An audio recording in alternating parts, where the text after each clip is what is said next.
कहना चाहते हैं। पहली बार हमने नोट किया कि चुनाव के समय प्रधानमंत्री ने, होम मिनिस्टर ने और फाइनेंस मिनिस्टर ने स्टॉक मार्केट पर टिप्पणी दी। प्रधानमंत्री ने 2-3 बार 4 बार देश को कहा कि स्टॉक मार्केट तेजी से आगे बढ़ने जा रही है। होम मिनिस्टर ने सीधा कहा कि 4 जून को स्टॉक मार्केट आसमान में जाएगी, लोगों को खरीदना चाहिए। और यही मैसेज फाइनेंस मिनिस्टर ने दिया। फर्स्ट, ये आज थोड़ा हम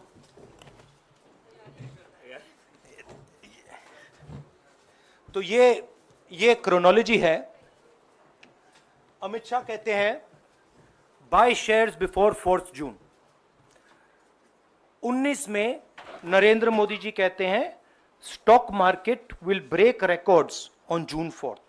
फिर 28 मई को रिपीट करते हैं। 1 जून मीडिया झूठे एग्जिट पोल रिलीज करती है। बीजेपी का ऑफिशियल जो इंटरनल सर्वे था वो उनको 220 सीट दे रहा था।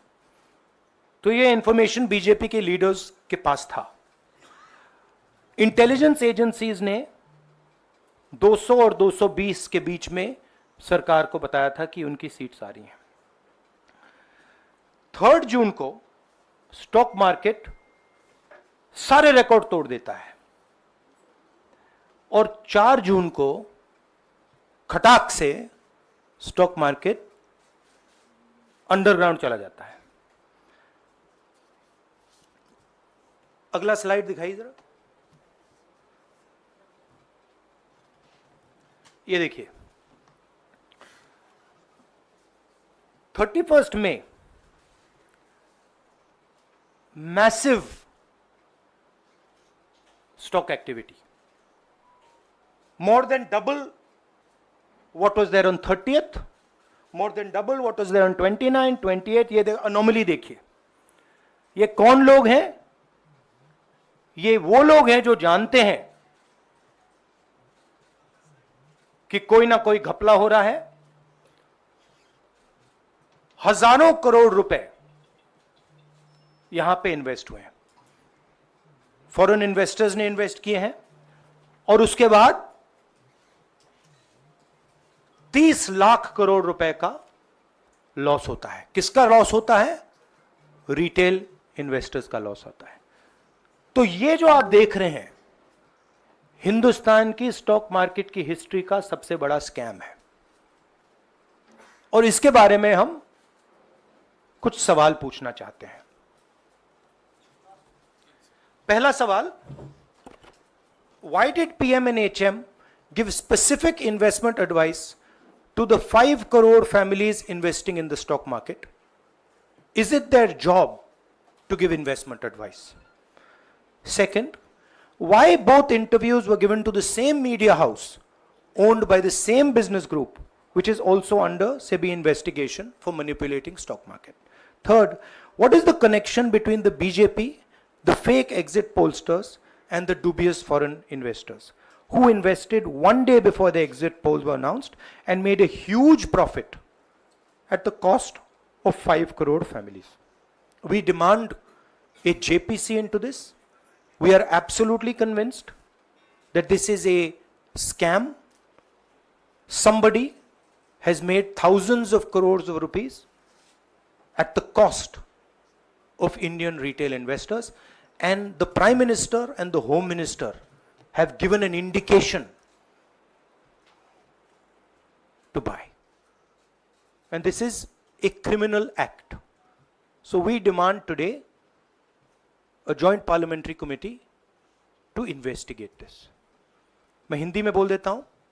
प्रधानमंत्री ने देश की जनता को इन्वेस्टमेंट एडवाइस क्यों दी, और 5 करोड़ परिवारों को जो इन्वेस्ट करते हैं उनको प्रधानमंत्री ने, होम मिनिस्टर ने स्टॉक खरीदने का आदेश क्यों दिया।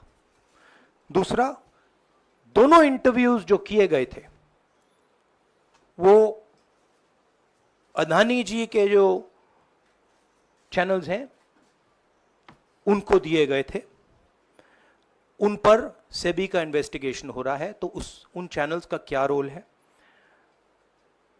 और बीजेपी के बीच में जो फेक एग्जिट पोलस्टर्स हैं और ये जो फॉरेन इन्वेस्टर्स हैं, इनके बीच में क्या कोई रिश्ता है, और अगर रिश्ता है तो क्या है। हम जेपीसी चाहते हैं, हम इन्वेस्टिगेशन चाहते हैं, और देश इसकी सच्चाई जानना चाहता है। धन्यवाद। शुक्रिया राहुल जी। साथियों, अभी अभी राहुल जी ने आपको स्पष्ट तरीके से क्रोनोलॉजी समझ लिया है। बार बार गृह मंत्री कहते थे अब क्रोनोलॉजी समझिए। आज राहुल जी ने देश को क्रोनोलॉजी समझाया है। इसके ऊपर अगर आपके सवाल हैं तो एक एक करके आप पूछेगा, एक एक करके पूछेगा। I haven't said the chronology in English, so I'll say the chronology in English. 13th May 2024, the Home Minister says, buy shares before 4th of June. This is a clear indication to retail investors and others to buy stock. 19th May, for the first time, and then repeatedly until the 28th May, the Prime Minister says that the stock market is going to break records on 4th June. Finally, on 1st June, completely fictitious exit polls are released. These investors are given a completely wrong impression. And on the 3rd of June, as we all know, the stock market breaks all records and then crashes on the 4th of June. Whoever has made money as the stock market rose and also as the stock market crashed. And we are interested in having a joint parliamentary committee, a JPC, to investigate the role of the Prime Minister, the role of the Home Minister, role of BJP members, and also those people who have done these fake exit polls. And finally, we want to understand who are the people, these foreign investors, who did these trades. So we want an investigation for that. शुक्रिया राहुल जी। हाँ संजय। राहुल जी, इससे पहले भी आपने Adani issue पे JPC पिछली लोकसभा में मांग की थी, तो क्या आप चाहेंगे कि ये इशू और हिंडनबर्ग इशू दोनों कंबाइन हो और दोनों की जांच हो? ये जो इशू है, this is a broader issue than just the Adani issue. It is connected to the Adani issue, but this is a much broader issue.